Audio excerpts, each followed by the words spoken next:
Let's go back to that one. ATIKU is willing to step aside for an ADC presidential candidate in 2027. Boy, this guy is 78 years old. You see, that generation of adults around that 70, 80 or more, they know they agree level. Even from church, even church too, they know they step down. They know they step, as in that group, Obasanjo, Tinubu, ATIKU, that group, even in the US too. I mean, Trump is around that high 70s right now. You know, it was literally, they literally dragged Biden out of the race. That age group, they know they don't want to leave. They don't want to leave anything for anything younger generation. No. And again, the interesting part about those age group is that they've been in the scene for the past 40 to 50 years. ATIKU is not new in the game. Okay. Hillary Clinton wasn't new in the game. Bill Clinton wasn't new in the game. Although we had Obama, who was relatively new. But most of the guys there, they're still in charge. So ATIKU is saying that he stated in a BBC Hausa interview, so we're not going to watch that because it's Hausa, on October 1, that it would withdraw from the 2027 presidential race if a younger, vibrant candidate wins the ADC. Are you telling me Peter Obi is not young and vibrant enough? What is it trying to say? He knows that there is no young, vibrant candidate that can match his money back. He knows, he's aware. So what's he doing? He formed the ADC coalition with Peter Obi and others in July 2025 to challenge the ruling APC amid economic hardships. The primaries are scheduled for 2026 with ongoing debate over zoning and youth inclusion. Let me tell you the truth. He formed the ADC coalition with Peter Obi.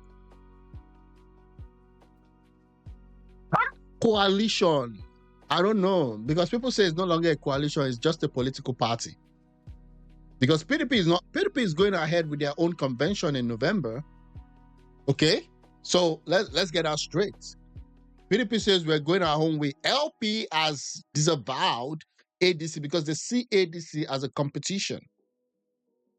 So who is coalescing around who? SDP, I don't even know if that one really exists. I mean, El-Rufai, they don't even recognize El-Rufai as their guy. So what are we talking about?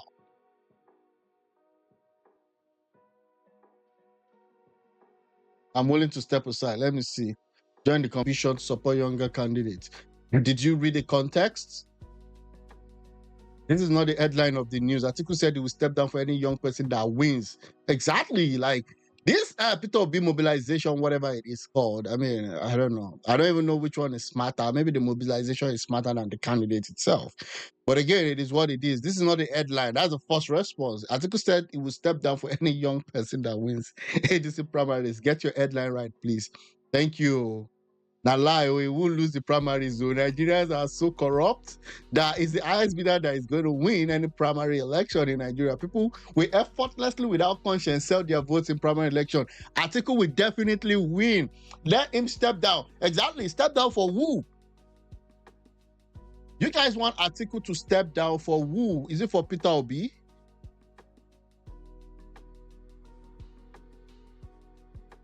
ATIKU will never step down for Peter Obi, okay? Let's just get that straight. If this is the hill that is going to die on, he knows that Peter Obi did him dirty in 2023. He knew. Everybody knew that Peter Obi did him dirty because you only were brought into the party that you didn't even build, you know, and you were given the vice presidential ticket. You were given the vice presidential ticket in 2019. And then that increased your political capital. And then in 2023, when ATIKU needed you most, you abandoned him. When he needed you most, you were like, you know what, I'm done with this party. Which is, I mean, that's your decision. You have the right to fully say you're not going to, you know, be in the ticket with ATIKU in 2023. That's your full right. He also has the right to tell you that he's not going to step down for you. Come and win the primaries. because you guys dragged the PDP members. If ATIKU steps down for you, I'm telling you, that doesn't even guarantee you a win. I don't even see. Okay, Kenneth Okonkwo agrees with me on this note that Peter Obi is not a viable candidate to run against Tinubu in 2027. Not me. I mean, that's his boy. That's his spokesman in 2023. That's not me. I mean, that's Kenneth Okonkwo. I mean, you people are saying he's mad. You people are saying he has gone for the highest bidder. I didn't say that, although I know so. Okay. But that being said, that's what's happening right now. And then Obedience are like, whoa, you should step down. He's not going to step down because Obi has not earned the right for ATIKU to step down for him. You may not like it, but Obi has not earned that right. Don't forget his emphasis is on primaries. He's only interested in who will dollarize the process with him. Something I strongly believe my president will never do. Okay, they know that ADC is dying gradually. 100%, ADC is dead without Peter Obi. I agree. ADC without Peter Obi is a no-no. I still don't understand, and I try to think, and I try to kind of rationalize why the heck would ATIKU leave PDP for an ADC without having any commitment of any governor from the PDP, without having any commitment from any governor in other parties, and maybe any other senators and that from other parties to join in. When you're living from a place to another place as a big wig that you are, you want to show that show of force. You want to gather some momentum. The week the ADC stuff was announced and formed, you know what happened? People were moving to APC. You can say, oh, it's the corrupt governors, it's the corrupt politician. Yeah, I agree with you. But again, I'm talking about the reality on the ground. This is not an emotional game. This is war. Okay, and you have to know, 18 years old, what's this? After seeing one of his obedient, what was this again? I mean, that's nonsense. When he has his dollar to buy delegates, I even learned he just left the country for Dubai. You know, to me, I believe he should step down. But I'm saying that he would not step down, especially he won't step down for he won't step down for Peter Obi. He won't step down for Peter Obi. No, he won't. He knows Peter Obi did him dirty. Let me see what the news is saying with respect to this.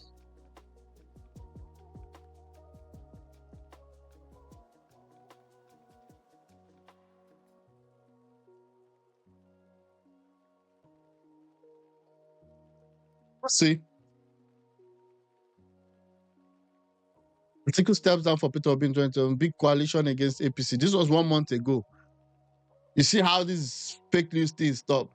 And that's how Peter Obi would Peter Obi step down for ATIKU. It was 3 years ago. A question that came on the second one. And Yes. my position is very simple. Mr. Peter Obi will not chicken out of the presidential race to concede to a VP position. I'll leave you to answer that. Will it be 3 years VP to ago. ATIKU? That was the first question that came on the second one. And Yes. my position is very simple. I'm contesting to be president. And what I want my listeners and everybody is to help me to get the delegates to vote me to be number one. Okay. I won't say where I'm going to end. Will I be a minister? Will I be this? Will I be that? That is not my choice. My choice is that I'm contesting to be president. So let me ask you a So, question. it's a given- very simple thing. Is for me to focus on what I'm contesting. It's like asking somebody in an exam, will you be second or will you be third? That everybody wants to be first. What they will be thereafter, I don't know. Now, give Okay, so for context, this was 3 years ago, 2023. This guy, 3 years ago, shortly before the election, he was still in PDP.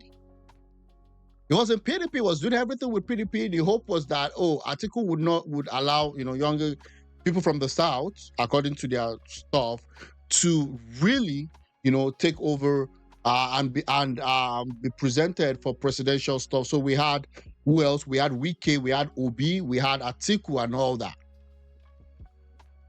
We had, what's the name of this other guy? Tambuwal also. So this was that. Now, what happened? He couldn't, because he didn't have what it takes, which might be corruption and money and all that. So he left at the time. Now, he wants that ticket back. And he wants ATIKU to step down for him. So again, in 2023, he didn't support the guy that made him the VP candidate in 2019, but now you guys want him to support. And you could say, oh, ATIKU should take the high road. I understand that. That's sentiment. That's sentiment. And it might be a right sentiment, but again, that's not politics. Emotions doesn't care about how you feel. Facts don't care about how you feel. Given what you've just said, and given that you have, and I think that's why people are asking, because in 2019 you were running mate to Atiku Abubakar. Yep. What did you learn then that you will not repeat this time? Well, one thing that you learned. I don't think there's anything I can say I learned that I wasn't going to repeat. Atiku was the candidate, and he chose me. It wasn't as if I contested for it. Chose me. He did nothing. Now, it's even in the open that, what's the name of this guy? My boy, Reno. Reno said he was the one that packaged him for that thing. Now, and he's brought out some emails to prove that he actually worked with Atiku to have Reno out. Again, at the end of the day, I hate when people are so emotional. All these things were there. They're all together. Obi, Atiku, Tinubu, and all that. They're all politics. They're on the same class. Okay? So this so-called notion that Obi is now the saint out of all of them, and then it talks about, oh, there's been no corruption, despite the fact that there are fires here and there that we can actually point to. Despite the fact that Anambra people said in 2012, all those periods, that this is not the right candidate. That even they will prefer, I won't mention that to him. But now all of a sudden, this guy is now like Saint Peter Obi. And if he becomes candidate tomorrow, he will look around and say, for me to be president, I need A or B or C. If I become, I will do the same thing. Oh, that was too loud. But anyways, so that's that 2023.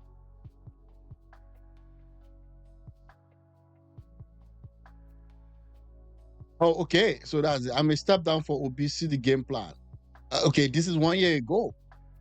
Unfortunately, I'm saying that what right has Peter Obi earned, or what has he done? How has he helped the party? Okay, how has he helped the party to achieve its aim? And this is a legitimate question. Okay, this is a legitimate question. How has he helped the party to achieve the aim? So if you're saying that, oh, this guy is coming in and is like, okay, give it to Peter Obi, fine. But what has he done? And now the argument from the obedient side is this, that this thing has been zoned to the south. That this thing is really zoned to the south. So because it's zoned to the south, give it to Peter Obi. And I'm like, excuse me, zoning to the south is a precursor to something. When PDP started, in their own corrupt mind, they had a plan to be in charge of the presidency for 60 years. I'm not joking. And that 60 years, they had a formula. This is how we're going to share it. I've never been for zoning. And I mean, Aisha said it wasn't for zoning in Edo State election. Now we're saying that if this game is going to be like that, let's do zoning. We want zoning. I'm like, Aisha, which one? You're flip-flopping. You don't even know what you're talking about.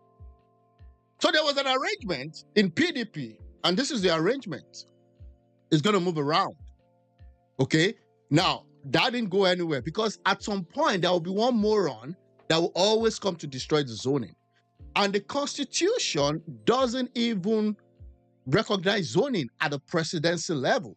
They only recognize that at the executive level, when you're a president, you can now do ministerial appointment across all the states based on your discretion and your party arrangement. But again, that wasn't the case. Now we know that Jonathan had to break the zoning arrangement because it was just plausible. It was just natural for him to become the president, being the vice president for Yaradua. So that was what happened. So when you go to PDP, when you talk about zoning in PDP, PDP as a political party would never even agree with you that the zoning should be for the South because they had Obasanjo for 8 years. Okay, that's one. They had Yaradua for 2 years thereabout. Even those 2 years was close to maybe zero because the guy was already out of his way, out of this the land of the living when he became president. Then they had Jonathan for 6 years. So you had a 6, then you had an 8 of Obasanjo, that's 14 years. So when you're meeting as a PDP member, because zoning is a party thing, when you go to the general election, every other time you've had an Hausa, you had an Hausa contest against Tinubu. And again, if Obi had agreed to go with ATIKU in 2023, today ATIKU will be the president. So where do we put the zoning? That's why I'm saying that the thing doesn't even make sense.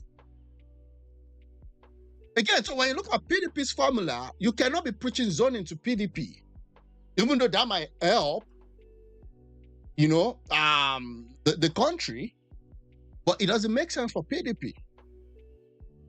Now, when it comes to ADC, they don't even have any agreement. So all this emotional display, like zoning to here, zoning to that. And again, let me talk about zoning with respect to APC. To be honest with you, a lot of people supported ATIKU in the Southwest. A lot of people supported ATIKU in the Southwest. So where is the zoning? What are we talking about here? ATIKU could as well be your president today if Obi did not backstab him by leaving him when he needed him most. Okay? Which I don't know if it's a good thing or if it's a bad thing. I leave you guys to judge. But that's what it is. So when it comes to ADC, you've not earned the right. Tinubu, when you talk to zoning, people were even like, they don't want Tinubu in the South. A lot of people don't want Tinubu in the Southwest in 2023. So Tinubu's zoning was just not zoning on a vanilla level. What he was saying is this: I built this party with you guys. I shelved all my ambition. It wasn't a joke that I didn't take up other stuff, other appointment. I didn't take anything from you. For the past 8 years, I've helped governors become governors. I've helped ministers become ministers. I've helped a lot of candidates. I helped Buhari in 2015. I helped Buhari in 2019. And at this point in time, it's just natural that I should be the one leading this party. But even at that, he still had to go for primaries. He had to face the person he helped to become vice president in a primary. What are you talking about? He had to help, he had to face Oshibajo. He had to face Amechi. He faced Amechi now. He faced Lawal. What's it called? Yahaya Bello Lawal. And I think that guy stepped down shortly before the whole thing was finished, but he had to face him too.